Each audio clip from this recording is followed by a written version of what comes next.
Baby Bear said there is a box of golden treasure at the end of the world. But it's too far for me to go because I'm too little. Georgie said, I will carry you there. So Georgie Pig walked to the end of the world. He walked and he walked and he walked. Are you sleepy yet? No. He walked through forests, across mountains, across seas. And are you sleepy yet? No.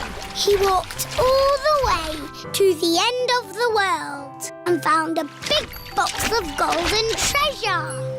Ooh. And a big dragon. Grrr. Yes, a big green dragon with little wings and breathing fire. Roar! Luckily, it was a very friendly dragon. And he said, you can have the treasure. But then Georgie Pig began to shrink.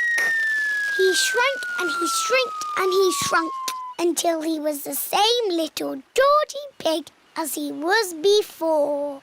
How will we get back home now? Said Baby Bear. I can fly you home, said the dragon. So Georgie Pig and Baby Bear hopped on the dragon's back and flew all the way back home to the little house in the forest.